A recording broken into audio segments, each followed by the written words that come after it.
You're going live. You are live. I'm alive. It's alive.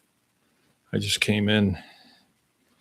Hold on a second. I got to get a Kleenex because I'm going to have to blow my nose. You know how that goes. It's alive.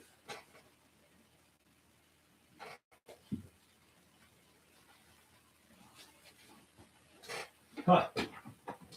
There's one. There's one.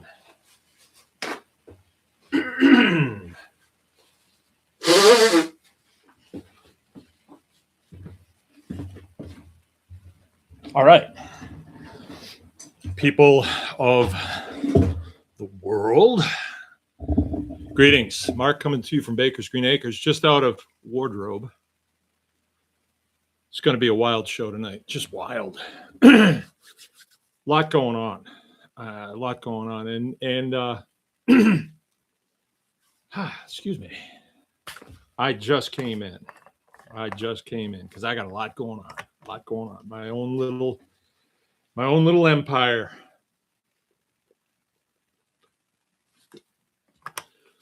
Learned a lot today. Definitely. Usually when I'm going to do the Tuesday night live chat, something happens or I start thinking about something during the day, and then it becomes a subject.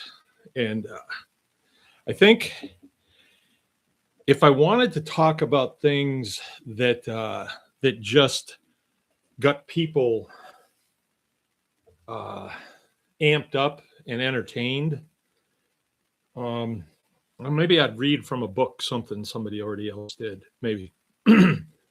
But I think if you listen to this, it's because you're going down this path, and the things that happen here to me, to us, could be sort of a bellwether, it could a directional thing, a way to go, like, well, I'm going to do that. He talked about that, and that didn't work out too good, so I'm not going to do that. And when I get to a place where I think something is helpful, then it's easy. It's easy to talk about. It's really, really easy. Because everything that happened over the last couple of days, not big things. Don't start thinking somebody lost a finger or anything like that. It wasn't no big thing. But they did. If I wasn't here, what happened could have been catastrophic. It could have been just a showstopper, just an absolute showstopper. And it wasn't, because of the thought process that, where do thoughts come from? Are they my thoughts, or am I just telling you this is the thought that I got? I don't really know where thoughts come from. My brain material up here, I don't know. I don't really know. But what I had going was Sunday, Jim and I were milking, and all of a sudden there was this bang noise from our vacuum pump. And it did it once, and then it didn't do it again. And I thought, that's not good, And looking at the vacuum pump, it's just something over the years, and I've had this one for 5-6 years now. It's always just worked. And once in a while, there'll be some small thing that goes wrong, like the tank is kind of rusted. And one time there was a hole in the tank. And so I took a piece of canvas and put some shoe goo on it and slapped it on there, and that fixed that. And it just works every morning. So I haven't really gotten into it. I mean, I never even really look at it and wonder what the heck's inside of that thing. I just never have, until bang. And then it started going bang, bang, bang, bang, bang, bang, bang, bang, bang. But the milk machine, the milker, the bucket with the pulsator on it, and the claw, the claw is the thing that fits right up on the cow's udders, was still working fine. It seemed fine. It didn't seem quite right, but it was still working. And so I started to think, gee, what could that be? First thing I thought was maybe it's low on oil. So there's a thing you can take off and dump oil in. So I did, and it seemed to quiet down a little bit. I thought, well, maybe it's low on oil. And it's got a sight glass on it. But the thing I found out last night, it was built between 1940 and 1960. So I didn't check the serial, but I'm going to.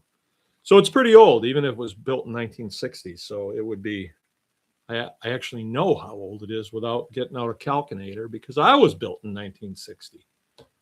So, so the thing's 65 years old at the youngest, but it could be 85 years old at the oldest. And I don't know. I'll find out though. But anyway, something let go inside of it. And then yesterday or Monday, Monday, it did it again. Bang, bang. And I thought I better do, I need to find out what's going on there because if the vac pump quits, we don't have a backup to it and we're in there milking by hand, which has happened actually. And you learn from that, when you milk by hand, you say, oh, I'm milking by hand because I'm missing one little part that goes to the claw. So now I have a bunch of them on supply, on bench stock, I call it. I got a bunch of them. I got 10 of them, just so if we lose another one, they can get sucked down the drain or whatever. We won't be dead in the water, right? So redundancy, I want to make sure that we can continue to keep going every day. So I pulled it apart yesterday afternoon late, which was a mistake. I didn't intend to, but we got going on something else. We had some trees come down here. So boys started cutting them up and we had the chipper going and stuff. So I needed to be kind of close and just kind of watch things a little bit. I hate to think of a kid going through a chipper. So I got in there kind of late. Actually, it was like 6. And I took the top of it off and looked in, and sure enough, it was 2 pistons, and one of the pistons was not connected to anything. So the connecting rod had somehow come loose. And I didn't know how, I would have had to tear in deeper to find that out. And so I cranked it over a couple times. It's got a big pulley on one side. I'm going to show you what this looks like. I took a picture of it just so I could show you. This is kind of a cool story. Okay.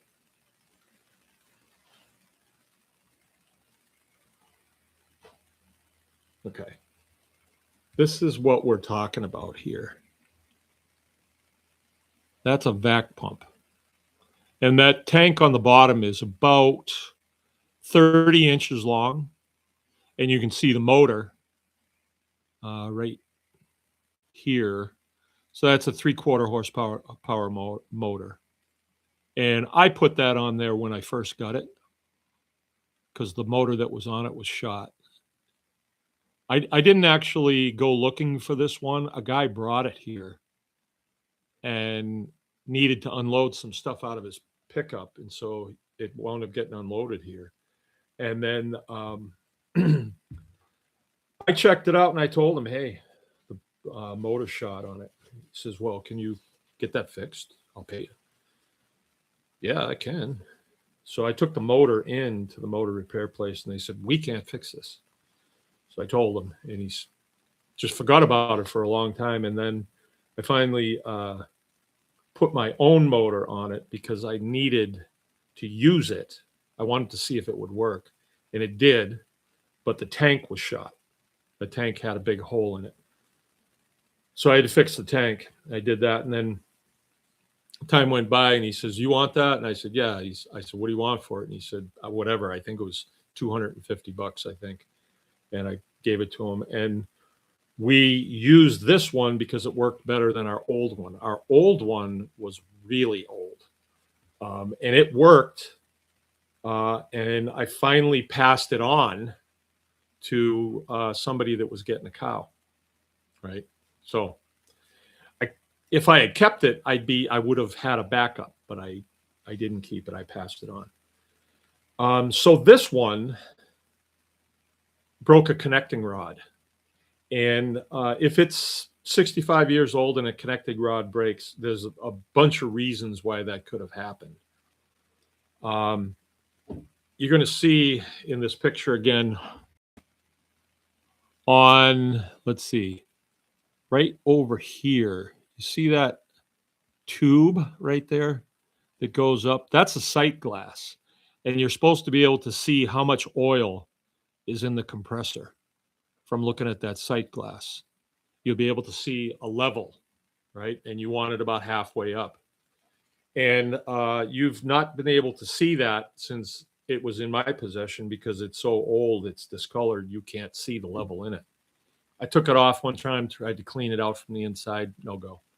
So it just needed to be replaced. It was glass when it came out, and then somebody put a piece of like poly pipe in there. Who knows when? If the thing was built in 1960, it could have been, you know. But anyway, you couldn't see the oil level in it, and so I always just kind of filled it with oil and kind of hoped I didn't overfill it. And it leaks oil pretty bad. Just in operation, there's oil all around it and all over it, but that's pretty common with compressors. And so it just worked, and it didn't make any noise. It just worked fine. So I never really considered it very much until the dreaded noise. Bang! So last night after I got it apart, I realized that it's only working on one cylinder, and that's why it did work, but it wasn't developing the pressure that we really needed to make it, work effectively. And it's still banging too. So that connecting rod is banging around in there, and eventually it's going to do something, or it's going to break off and then wedge itself in, and then the thing will just lock up. And I know that's going to happen with it. So I came in last night, and it would have been like close to 10 o'clock after I finally got it back together again. And I thought, well, at least we can milk in the morning. Won't be fast, but we can get it done, hopefully.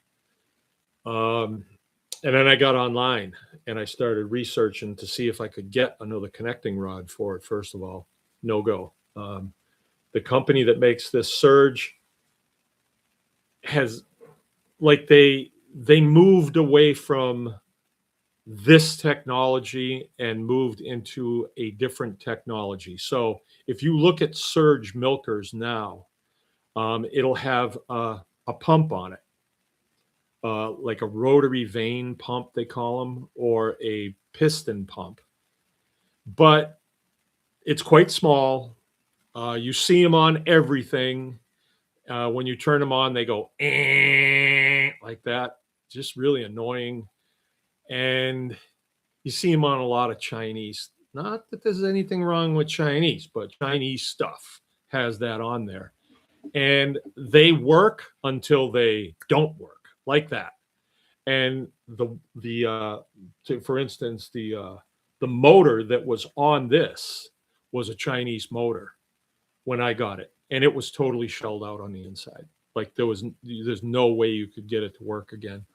Old motors, American-made motors, you can get them rewound, and then they'll work for another million hours, But the stuff coming out of China, it's wound with a wire that doesn't have an insulation on it. So when they pooch, they usually burn, and that's it. It's remove and replace. So I guess I would call it the remove and replace technology, right? So the new Surge milkers, they have a lot of remove and replace technology on them. And I was looking for replacement parts for this one because after having been in it, it reminds me of the engine that's on my 57 Jeep,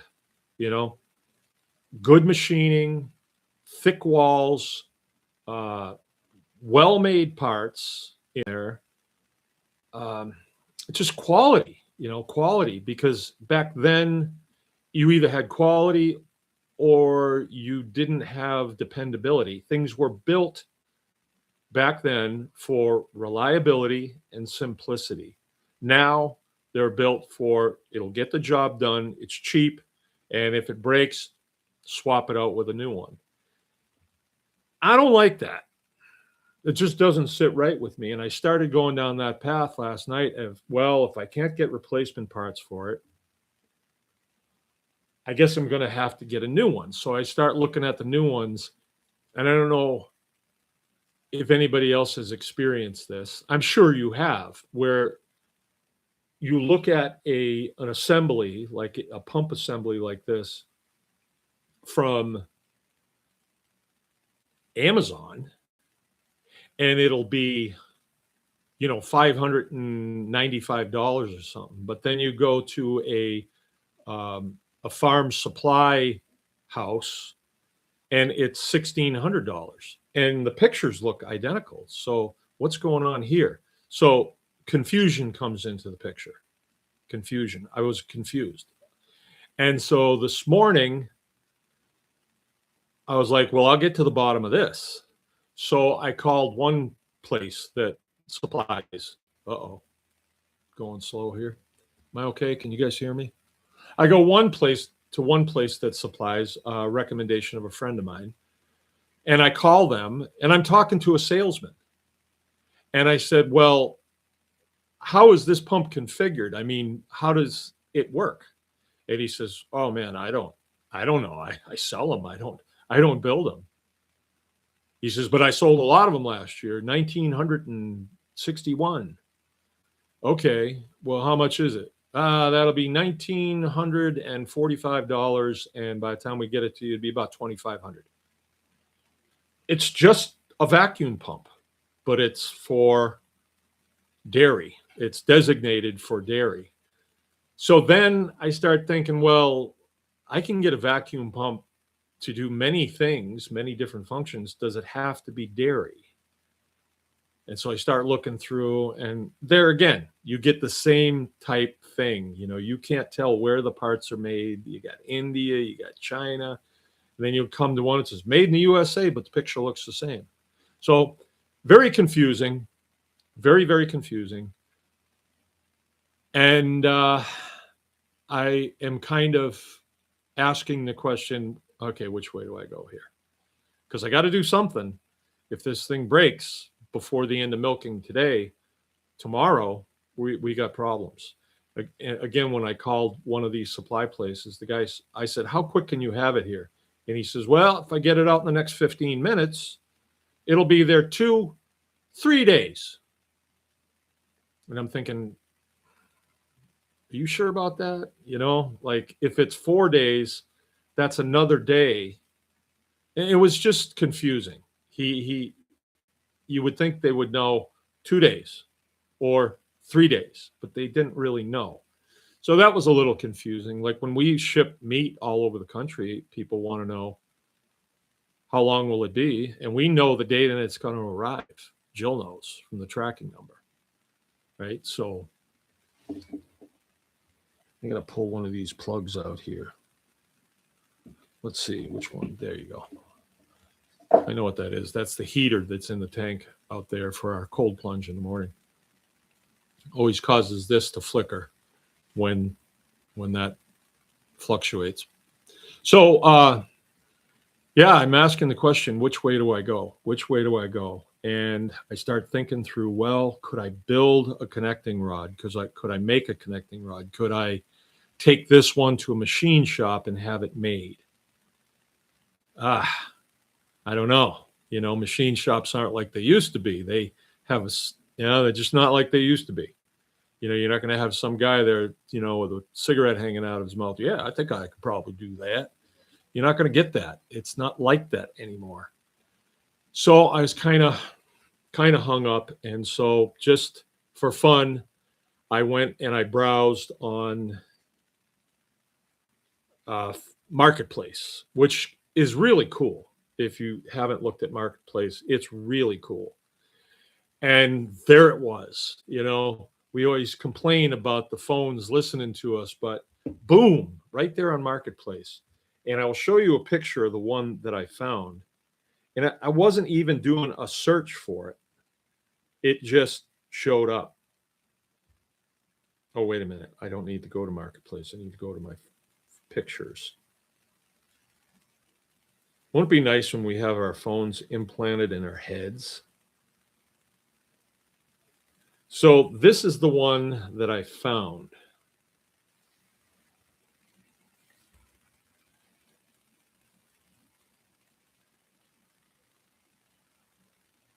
Okay, that's in the milk house right now, and it is connected up. You see that blue line? Well, it's not the blue line, it's a white line, but the white line is behind the blue line, so you can't actually see it. But it is connected up. And the configuration on it was almost identical. And this is made by the same manufacturer, Surge. Surge.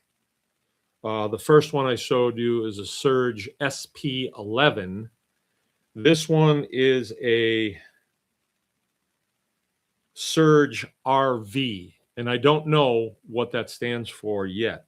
This one is also serialized, and I am going to run the serial on this and find out when this was manufactured, because when I had them both side by side, you could even see a difference in manufacturing side to side. You really could. And the tank was different slightly. This tank had no rust holes in it. I'll bet you this one is 20 years older. That's just my bet right now. So we'll see.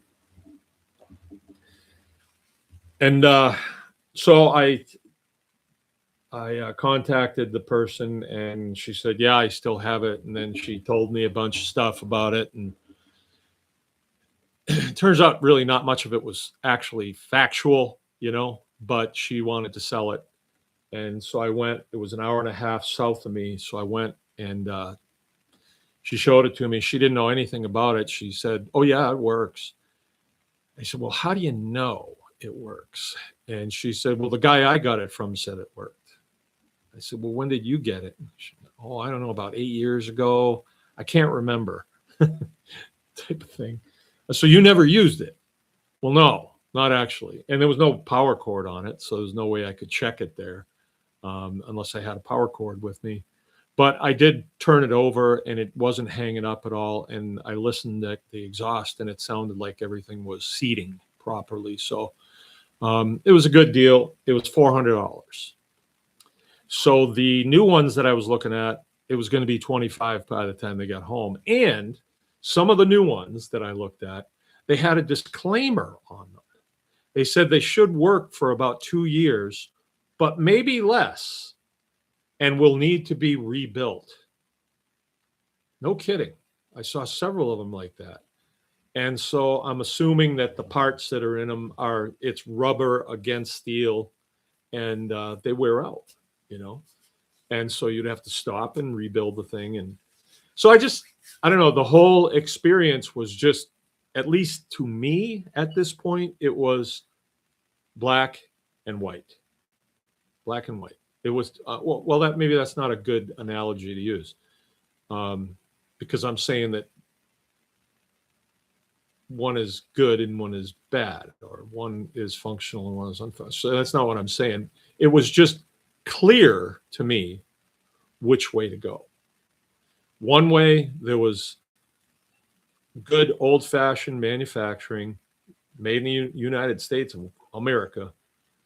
And the other way, it was a mix mash of parts that come from who knows where, And, nowadays, when it's made in America, that may mean assembled in America with parts that they source from all over the place. So you don't know. There's confusion. When I looked at this, as soon as I looked at it and turned it over once, it was like, yeah, it's a good deal. Because on this one, you have a motor that turns an electric motor. The motor that's on here is definitely not the motor that it came with. This motor is probably from the 60s from looking at it. I collect a lot of motors, electric motors. Every time I get one, I'll strip it off of old equipment and I keep them. And the motors that you would get now, like on my compressor, a new compressor, a Porter Cable compressor that I got from the Farm and Fleet. I just looked at the name Porter Cable and I assumed, but when I got it home and looked at it closer, it was all Chinese. The whole thing was Chinese. And it used to be Porter Cable tools were some of the finest power tools that you could find. And sure enough, it worked for less than a year. Less than a year. And I had to take the motor off and change it out with, I can't remember the name of it, but it's a pretty common American-made motor that I had scrounged off something else, and I had it on the shelf. And I chucked that Chinese motor out. And now it's got a Chinese compressor on it. So how long is that going to go? Anyway, live and learn. Live and learn. What I should have done is I should have looked on Facebook Marketplace and found an old, shop compressor that had been in somebody's shop, all covered with oil and worked forever. And then maybe the owner passed away or something. That's how you get really good stuff. So I got it home, and it had no cord on it, so I hooked up a cord to it and I plugged it in, and it ran like a sewing machine. I mean, you can just hear everything just sliding, just sliding along. Very, very, very fine quality stuff. And in about 15 minutes, I went over it with a wire brush. It had sat in a barn and had chicken manure on it and all kinds of stuff. It's got a surface rust all over it, which is not always bad. Surface rust, usually it'll rust down just a little bit and it'll hold. And that's okay. Actually, you can paint over surface rust really well. So before I came in, I had it hooked to the wall. I am in the process of putting a new cord on it, and I'm going to wire it into the wall. And, I'm pretty sure that tomorrow morning that will be what we will be milking with. But as I was doing it, I kept having these feelings, well, maybe I should go up and have dinner. And I'd be like, nah, I want to get this done. Not like I got to get this done. It's like, I want to get this done. There's just an excitement. There's an excitement where the other way, when you have to call them, give them a credit card number, and then wait 3 days, and then you unbox it, is it the right thing or not? Sometimes we've gotten stuff that's not even close to what we thought we were getting. I bought an ice machine. It showed up here. I thought it was going to be big enough to use for what we wanted to do. Got it from Home Depot too. Showed up here. It was about this wide and about 25 inches tall, 24 inches tall. It was tiny. And when I started looking at it, it was like, this thing is a piece of junk. But we did it, and it was $350, and that's what you get for $350. It's still sitting down there. It just pains me to look at it.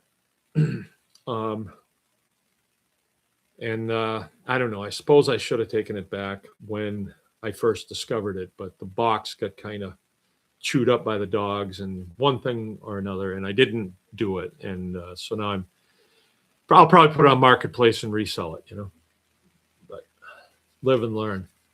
So I got to thinking today, through the equipment that I have on the farm, I was just kind of going through a list, and I'm thinking everything here is like 30, 40, 50. The Jeep is 63. No, this year it's 68 years old. And it's like all the stuff that we have here that we really appreciate is old stuff. And if I was going to be doing a new, like a modern operation, grade A, milking 80 cows type thing, or any more modern means you're milking, 1,000 cows, you're not able as the owner to really get involved with the maintenance of things. If something goes down, you're calling a technician that comes out and plugs in a laptop and figures out where the problem is, because their systems are so complex now. And to me, it just feels way too disconnected from the process. It just doesn't feel right to me. So anyway, we've decided to go this way. And if you, let's say you were to read the book 80 Acres, which I've recommended a bunch of times, it's a book about a family that grew up here in the 20s, 30s, and 40s. And it's not a book about farming, but there's a lot of innuendo in it. And so you can get a feel for how it was to farm then. I think that that's the way that we farm now. We do. And it was more traditional. And in the book 80 Acres, after the war, it was get big or get out. Here's money from the USDA, and you need to get this, and you need to get this. And the dad in the book 80 Acres, he got out of farming and he went into carpentry. That's what he did. So, and then you can see that because people moved in the area, houses need to be built. There was modern farmers that were influenced by the war years, that were producing more. They were using chemicals. They were using newer equipment and tractors. They weren't using horses and horses, draft animals. They weren't. They were using tractors. And so he got out because he's supporting the family, and he wasn't saying, no, I want to farm this way because it's the right way to do it. He's supporting the family, and he's got to go where he can make the most for his family, right? So he got out. He got out.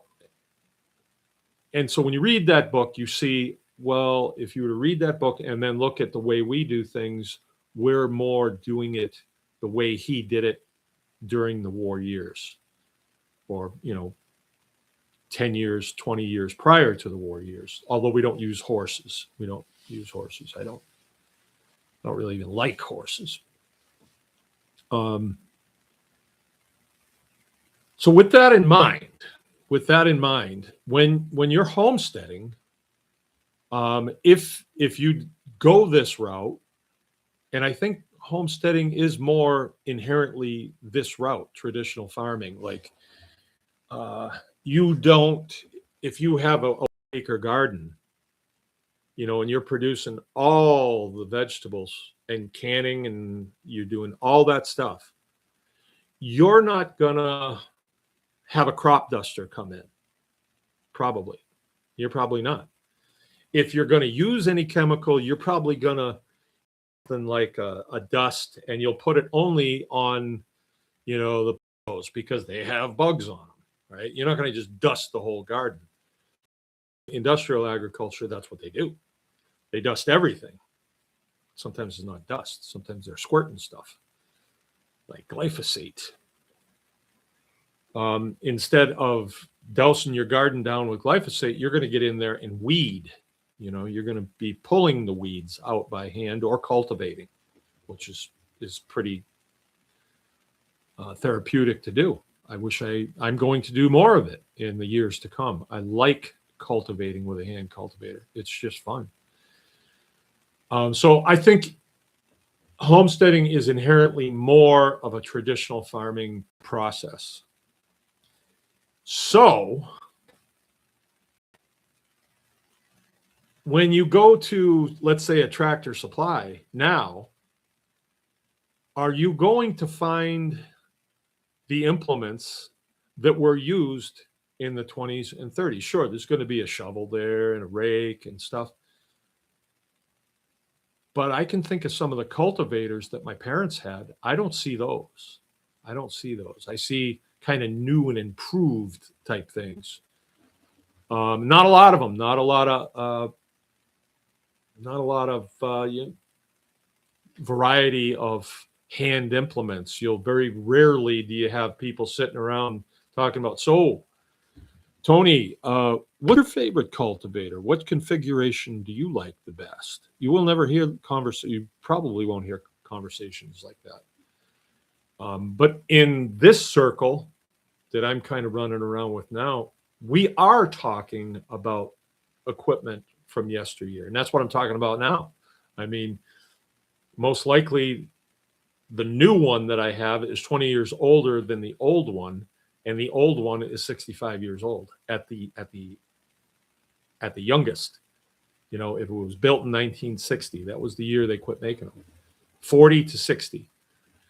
And you got to wonder, well, why didn't Surge continue to make spare parts for these? Obviously, they built them to last.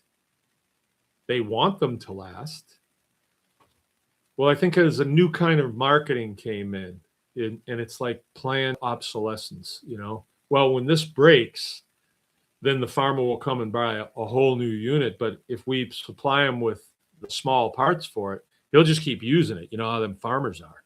They know how to fix stuff. Yeah. I don't like that.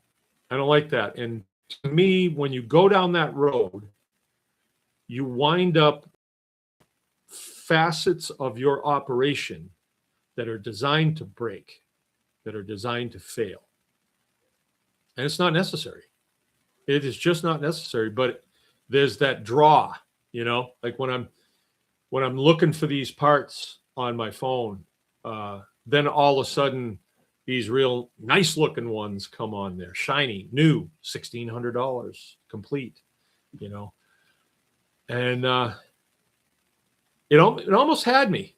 It almost had me because I was thinking, well, you know, I can make a phone call and then I can go back to cleaning up these trees. I don't have to worry about this.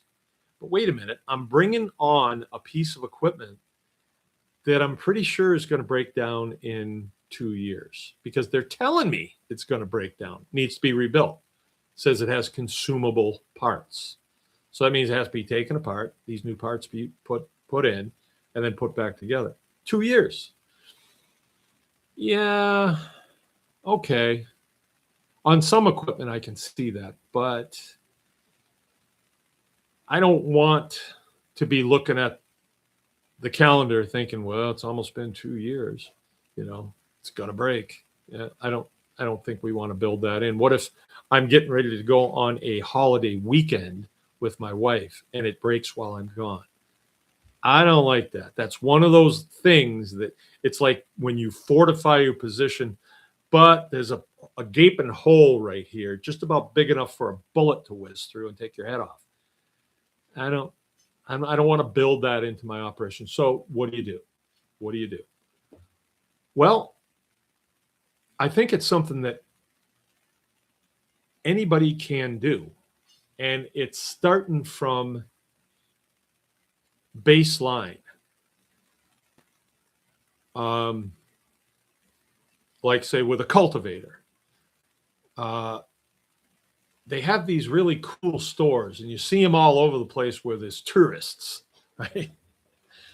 And it always kind of amused me that in touristy areas, they would have antique shops because tourists seem to like to buy things that are old looking and drill a hole through them and put a screw on them, screw them to the wall. I had a friend back in Maine. He says, yeah, I'm really into old tools.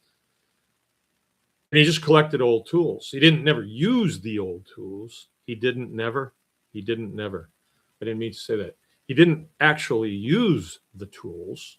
He just collected them. Cool. He's a retired guy. He can do whatever he wants.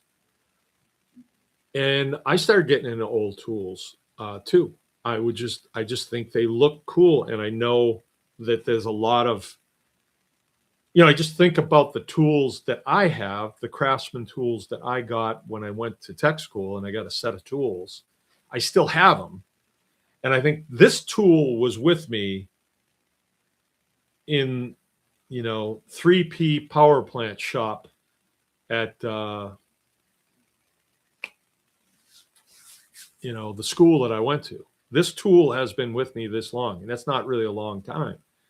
But then you look at old tools at, say, like at the secondhand store, they have old tools, and you look at some of those tools, and they are old, and they're priced like scrap metal prices, right?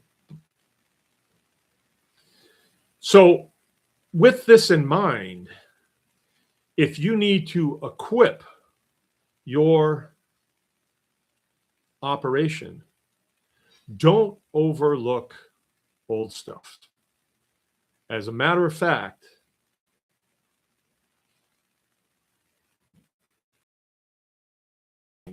in antique stores, when I go on once in a while, let's call this a vacation. It's like when we got to go to Tractor Supply. Let's call this a date too. They got music here, I'll buy you something. But antique stores are a great source of old tools. And it's not just hand tools I'm talking about. I'm talking about assemblies. Like an assembly would be 4 or 5 things that are put together, bolted together. And when you turn this crank, and you'll look at it and say, I wonder what that thing does. Wow, what a mystery. What a mystery. It's almost like you get to be a paleontologist, a toolentologist, or an implementologist. You get to be an implementologist. So you find this really cool machine and you don't know what it does, but it's $4. It looks cool. Let's take it. And then we'll find out what you do with this. Oh, this thing is actually a corn sheller. Corn sheller. What do you do with that? Well, you shell corn with it. I don't even know what shelling corn is. Look it up. Oh, it's when you grow corn and then you leave it on the stalk until it dries. And then you run it through this thing and it takes it all off. And now you got all this corn. Well, what am I supposed to do with that? Feed the bird? No, you grind that. And then you make cornbread. Well, I don't have a grinder. Now you got something to look for in the antique shop. Or you could buy a new one. You could buy a new one or use a blender or something like that. So all of these tools that you can find, all of these implements, they lead you into what would we call it? Sustainability. Because those things of yesteryear weren't things that were sold in the like the fun catalog that comes out of China because it's cool. They were sold because people needed to eat. It was all about survival. And when you use those things, I find they make you think about survival. They make you think, well, if the only thing I had to cultivate this garden was this one thing, wow, this is a pretty important thing. If I had to get another one of these things, it would cost me, $6 at the Sears and Roebuck, and it's a 20-mile wagon road to get there. Wagon ride, I'm sorry. So it's expensive. Where now, we jump in a car, go to Cadillac. It takes me, 28 minutes to get there, and I can, go there I went there today for a saw blade. I needed a saw blade to knock a beef carcass in half. I didn't have one. It got used for too many things, so it was dull. So I had to go get one. Yeah, had to have it. But I didn't have to take a horse and wagon there. If I had to, I probably would have said, I think I'll use the dull one. It'll take me a little longer, but I'll use the dull one because a half a day's ride into town and back wouldn't be that good. So that's my story for today. And what I learned from that is I kind of have a new hobby, and it's going to be going to antique stores and looking at things with a completely different set of eyes than I have in the past. And I've always used older stuff, but my reason for using older stuff was that was what I could afford. I couldn't afford new stuff. I just couldn't afford it. Now, whether I couldn't afford it or I wouldn't afford it, those two different things. I was thinking about this today. I have a 2018 two-wheel drive Silverado pickup, and it's got 248,000 miles on it, so it's got a lot of miles on it, but the body's good, and you wouldn't know that it's got that many miles on it. And I had to make this hour and a half trip south of me to get this implement, this vacuum pump. And so I got in it. It's a 6-cylinder, two-wheel drive, automatic. It's no frills. It's not like a high school kid would be impressed with it or anything. But it's very comfortable. It goes fast enough. It doesn't have bells and whistles on it. It's got rubber floors. I like that. Doesn't have windows. Kind of wish it did, but it doesn't. No radio. Oh, yes, it does. It has a radio, but it's stuck on NPR, so I just leave it off. Or you got to know how to program it. So I don't know. When I got it, it was there, and I didn't fool with it. I'd rather listen to nothing, I guess. So I was thinking about it, and a couple of years ago, before I had this truck, I was using my 1974 Ford pickup, and it was nothing for me to make the milk delivery in my 74 pickup up to Traverse City, which is an hour and 3/4 up the road in that truck. I didn't think twice about it because that's what I had. But it's a drafty ride. It's a noisy ride, and it's a big truck, and it's heavy, and it's not exactly a comfort ride, where this ride, it's got sort of bucket seats. If it gets cold in there, I can just kind of tweak the heater a little bit. That's nice. It's a little warmer. Oh, it's a little too warm. I turn it down. In the Ford, it was either you have a switch. This switch is like fan on, fan off. You can have it be hot or cold. And you think you can put it in the middle, and it's going to give you like warm. But that's not how it works, and they made them the best they could. And when I was a kid, a truck like that, brand new, mine's a 74, but my boss had a 76.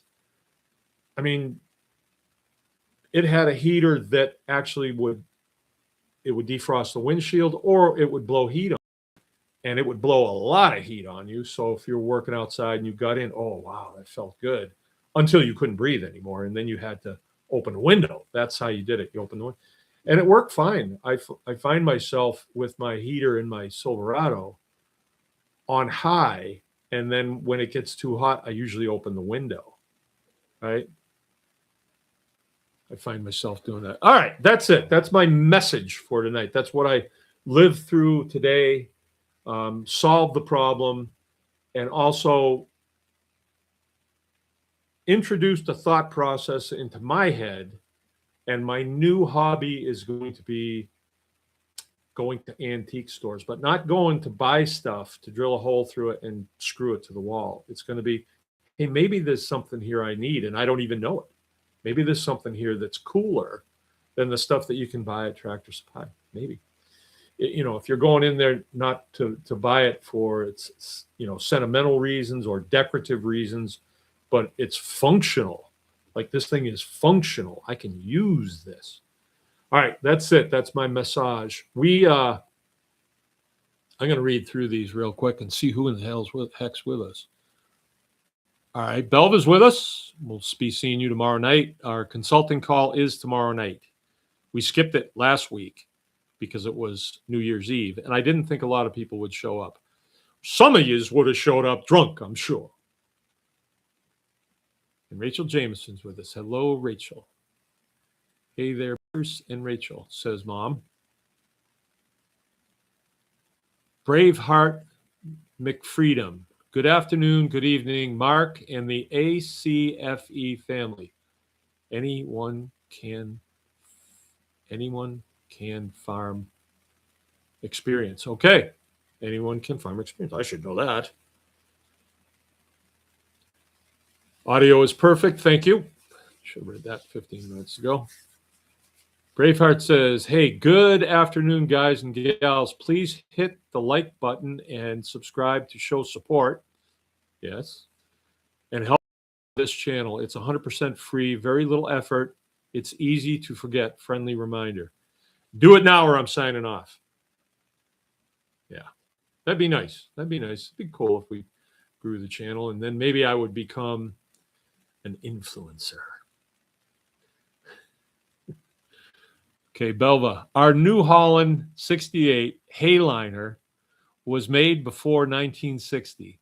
Luckily, aftermarket parts are readily available. Yeah, a Hayliner is a square baler. It's a square baler. 1968. Wow. That was made before man landed on the moon. Can you believe that? Yeah, it's kind of funny in a way. It's kind of.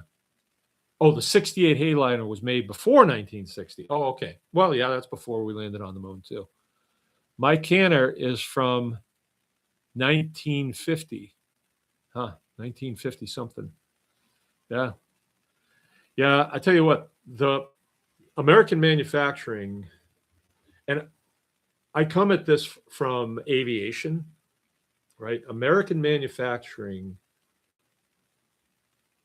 was really good prior to the war years. It was really good. And the aircraft that were built by American airplane companies. See, there's a fine line. There's really a fine line in manufacturing, especially aircraft manufacturing, because the engineers, they're a lot of times they have their head in the clouds. They really do. And they lose track of practicality.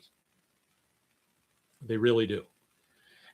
And they don't realize, hey, somebody's going to have to manufacture this. You know, it's easy for you to say, we need this part, and we'll bolt it to this part, we'll bolt it to this part, and then we'll have an assembly, and then we'll fly at 1,000,000 miles an hour. But in practicality, there's a struggle between engineering, manufacturing, maintenance, and then operation. There's always the struggle. It's always fluctuating. But American manufacturing, which covers all of those things, and then there's, you know, metallurgy, there's all that stuff has to be done. American manufacturing was second to none. Second to none. So you look at the aircraft that we produced, and they were way ahead of their time. Like if you take an American P-51 Mustang, say, and put it up against a 109, a Messerschmitt 109, they were able to build lots of them, but we ate their lunch. The P-51 ate their lunch. And it was because the pilots could push the P-51 to the absolute limits. I mean, they're getting ready to pass out pulling G's, and they just keep going because the airplane could take it. And like 109s, I don't know how many are around. You don't see very many of them, but this P-51s, they're everywhere. You know, there's still lots and lots of them around. I've brought that analogy up before, and a friend of mine said it was because the 109s were destroyed. Well, a lot of the P-51s that we have now were rebuilds, actually, because the U.S. military did destroy airworthy P-51s. They did, because they had moved beyond the piston-powered aircraft and gone into jets. And so then we're not going to use this anymore. We just chop them up. They would just get rid of them, which is a shame, you know. But I think they thought back then, who's going to want these things? You know, who would want one of these silly things? You know, they eat tons of fuel, and it's a gun platform basically. So who would want them?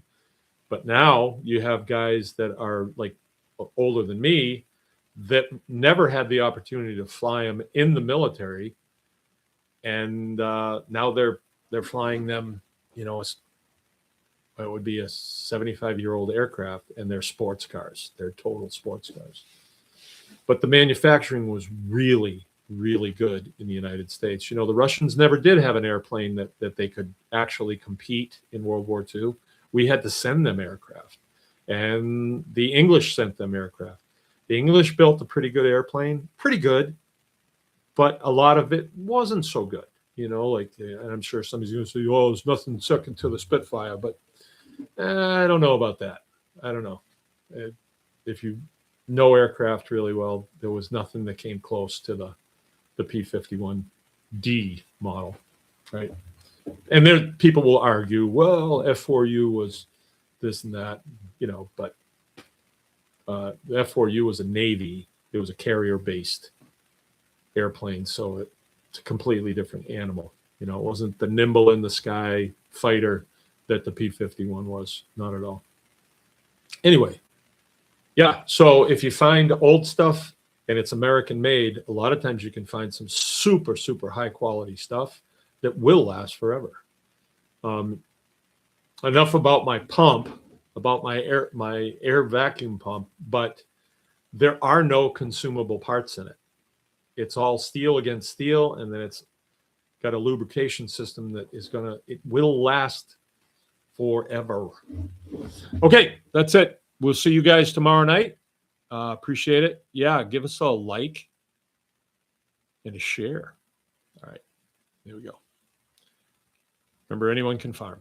Good night now.